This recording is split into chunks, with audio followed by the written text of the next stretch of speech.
Hi guys, ഞങ്ങളിന്ന് ഗുരുവായൂർ പോവാണ് കേട്ടോ. അപ്പോൾ വൈകിട്ടാണ് പോകുന്നത് ദീപാരാധന തൊഴാൻ വേണ്ടിയിട്ട്. അപ്പോൾ ഞങ്ങൾ ഗുരുവായൂർ പോയിട്ട് വരാം. ബാ. അങ്ങനെ ഒരുപാട് കാലത്തിന് ശേഷം കേട്ടോ വൈകുന്നേരം ഗുരുവായൂർക്ക് പോണത്. പകലൊക്കെയാണല്ലോ നമ്മൾ രാവിലെയാണല്ലോ പോവാറ്. ഇന്ന് നമ്മൾ വൈകുന്നേരം ദീപാരാധന തൊഴാൻ വേണ്ടിയിട്ടാണ് പോണത്. കല്യാണം കഴിഞ്ഞ സമയത്തൊക്കെ എപ്പോഴും വൈകുന്നേരമാണ് പോവുക. തലേ ദിവസം പോയിട്ട് അവിടെ റൂമൊക്കെ എടുത്ത് നിൽക്കും. എന്നിട്ട് വൈബാണ് കേട്ടോ രാത്രി അവിടെ നടന്ന് കാണാൻ വേണ്ടിയിട്ട്. അതുപോലെ ദീപാരാധന തൊഴാൻ വേണ്ടിയിട്ടും എനിക്ക് നല്ല ഇഷ്ടമാണ്. അങ്ങനെ നമ്മൾ അവിടെ എത്തിയിട്ടുണ്ടായിരുന്നു. നല്ല ക്യൂ ആയിരുന്നു കേട്ടോ.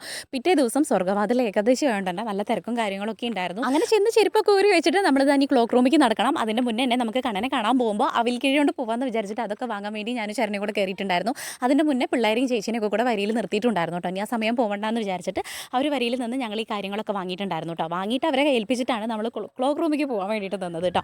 തിരക്ക് ക്ലോക്ക് റൂമിൽ അവിടെ ഉണ്ടായിരുന്നില്ല. മറ്റേത് നമ്മൾ പോകുമ്പോൾ ക്ലോക്ക് റൂമിൻ്റെ അവിടെ ഒരു ക്യൂ ഉണ്ടാവും, ഇപ്പുറത്തെ ഒരു ക്യൂ ഉണ്ടാവും. ഇത് പിന്നെ ആ ഒരു തിരക്കൊന്നും ഉണ്ടായിരുന്നില്ല. നേരെ പോയി നമ്മൾ ബാഗും കാര്യങ്ങളും ഫോണൊക്കെ അവിടെ ഏൽപ്പിച്ചിട്ട് ക്യൂവിൽ നിൽക്കാൻ വേണ്ടിയിട്ട് തിരിച്ചു പോന്നിട്ടുണ്ടായിരുന്നു. പിന്നെ നമ്മൾ ക്യൂവിലൊക്കെ നിന്ന് 3-3.5 മണിക്കൂർ ക്യൂവിൽ നിന്നിട്ടുണ്ടായിരുന്നു. എന്തായാലും അത്രയും നേരം ക്യൂവിൽ നിന്നാലും ഭഗവാനെ കണ്ണ് നിറയെ കണ്ട് തൊടാൻ വേണ്ടിയിട്ട് പറ്റിയിട്ടുണ്ടായിരുന്നു. അതൊക്കെ കഴിഞ്ഞ് നമ്മൾ തിരിച്ചു പോരുന്ന സമയത്ത് ഫുഡും കൂടെ കഴിച്ചിട്ട് പോരാന്ന് വിചാരിച്ചു. അങ്ങനെ ഞങ്ങൾ എല്ലാവരും ഫുഡൊക്കെ കഴിച്ച് തിരിച്ച് വീട്ടിലേക്ക് പോകുന്നു കേട്ടോ. അപ്പോൾ ഇന്നത്തെ വീഡിയോ ഇത്രയുള്ളൂ. നിങ്ങൾക്ക് വീഡിയോ ഇഷ്ടമാണെങ്കിൽ സബ്സ്ക്രൈബ് ചെയ്യുക, ലൈക്ക് ചെയ്യുക, ഷെയർ ചെയ്യുക, കമൻറ്റ് ചെയ്യുക. നാളെ കാണാം. Tata bye, see U.